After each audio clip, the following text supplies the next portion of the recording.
this is Paul with Tamiya channel with my small update on my Leopard 2 A6 build with Switcher as a buddy build, with him building the Hobby Boss version of the A6, Leopard 2 A6.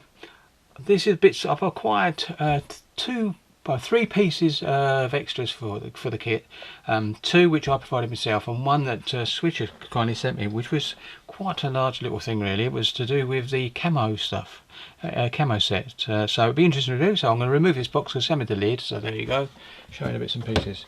Well, I think I might have mentioned this before, but this is the new barrel that I got for the Tamiya version, and basically it's if I do that, you'll see what I mean. It's kit, the number is 0HG35-115, and it is designed for the Tamiya kit because it's up in the corner there. If you read that very survival steady, read the word Tamiya, and it's the 120 L55 barrel, which is the longer version of the gun, which makes the actual tank look quite large in regards to the actual total length of the vehicle.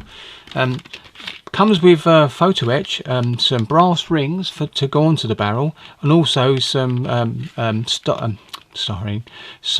resin parts, very finely moulded.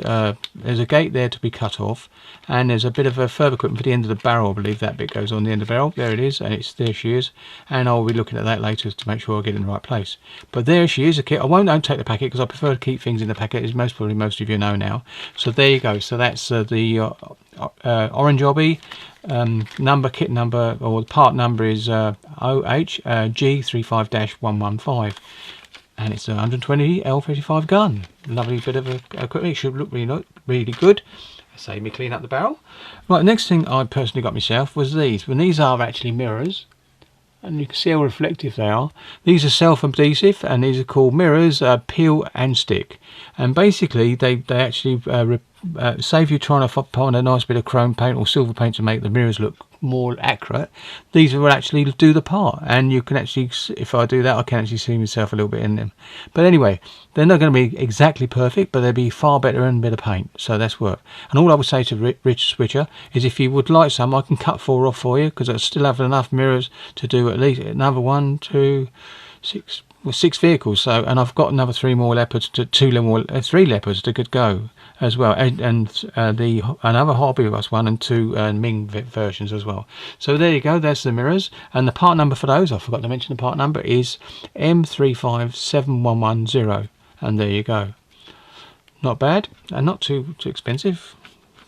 Next one is the actual mask sets that Switcher sent me, and I'm really grateful for that. Again, we do send each other 1 or 2 little prezzies, or surprises we call them, but this is really handy for me, as I'm doing the hard edge version for this. I could have camo sprayed it, and these will be perfect for camo spraying anyway, but the only thing is, this will give me more or less the pinpoint. Now I do know from Sergeant Bones that the fact is the camo wasn't exactly the same, but they did mirror each other quite near. So basically this set should come in handy.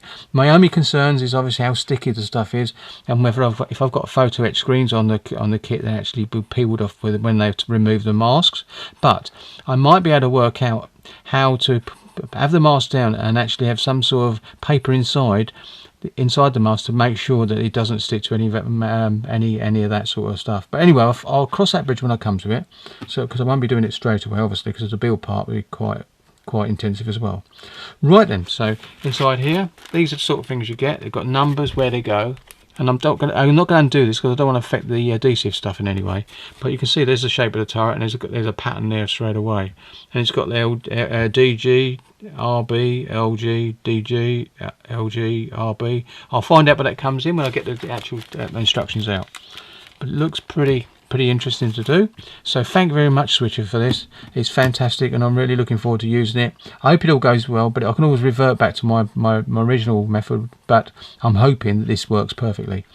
I might even go on YouTube and see if anyone's done it before and see exactly what how they felt it works. But I'm going to have a go anyway. Oh, I forgot to mention that it's made by JS Works.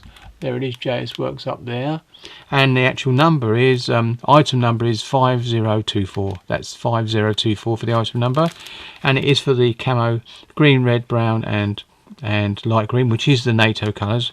I'll be using the MRPP paints again. They're a lacquer based paint. I like them because the pigments are so fine, and I really do like them, so I will be using them again because I've got them. I have actually got a Vallejo set for these camouflage as well, but I want to go with the MRPs for this. I still use Vallejo paints and Model Air, but for this one I'm going to be using my MRPP paints, which are lacquer based. Right then, a couple of call outs. Obviously one for Switcher again, because at the end of the day his channel's great, and he's brought another tip out with the rulers, giving you scales for all the different ones, 1/35, 16th, and it goes from 1 in 1 right way through to scales, and you can make some rulers for all the scales you actually use. I'm going to print it off later on today or tomorrow, and then make myself a couple of rulers, definitely 1/35, which is probably obvious, and 1/16, because that's my next build after this. And so I'll be doing that, and also the other scales. 1/24 is a good one to have for me, and 1/48 obviously, because there's another scale that I dabble in occasionally. So there you go. So that's it. Now for the call outs, apart from Switcher, which he knows that how much I appreciate this. This is fantastic. Another one is Solomon Life After Work site. He builds mainly trains and things like that, but he also does ships and planes. That's what he's doing.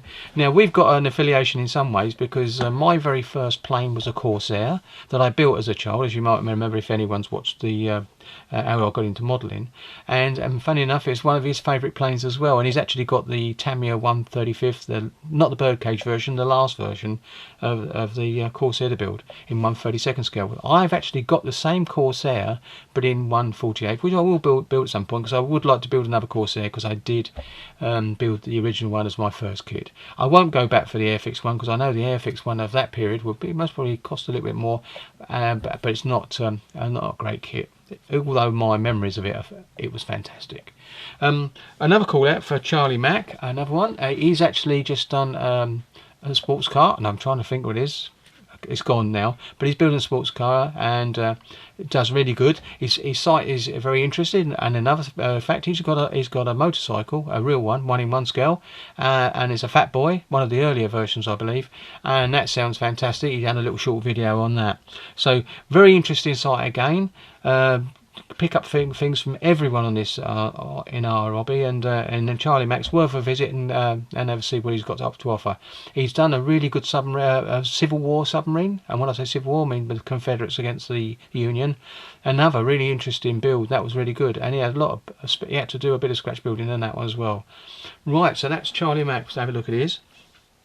Another one is Brett G. I'm going to mention him basically because he's actually doing a lot of videos on vehicles that I like anyway. The M10 was a recent one, and he's actually doing a set of videos to do with teaching people from basic no modelling skills through to finishing and complete kits. So he's actually doing one now, I believe, at the moment, but it's well worth a shop. So that's Brett G. Great little site there, and I think I can't remember the name of his site, sorry Brett, but anyway, but I think most people just put Brett G and it'll come up with his site.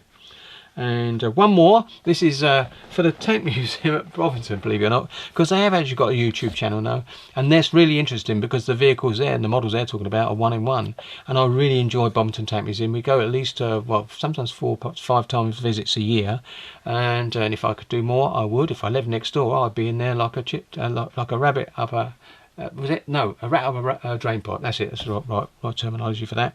So that's a call it down. And the moment they're doing their Matilda up at the moment. I believe that's the videos that are coming through. They've had updates when they took it right to bits and show you all the bearings, all the bits and pieces, and they go into it in the insides. How they've rebuilt it up, make it as original as they can, and it's a really interesting channel. And you get other people come on there to chat about the tanks as well, and it's really worth looking at. So that's definitely the Tank Museum at Bovington site. Just put Tank Museum Bovington or Tank Museum and it'll come up on YouTube, no problem at all. So that is it really for this one, and this was just to talk about my little bits and pieces from my up and coming build with Switcher in regards to the Tamiya Leopard 2 A6 version, and these are the extra bits I've got. I've also got the photo etch set you've seen that's in the box as well already. So there you go. So that was really it on this one, and I thank you very much. I did have another couple of call outs. but I'll do them next time. I'll just cross the others out and do them next time. Just a couple left. Right, thank you very much for watching, and I'll catch you on the next one. And happy modelling. Bye.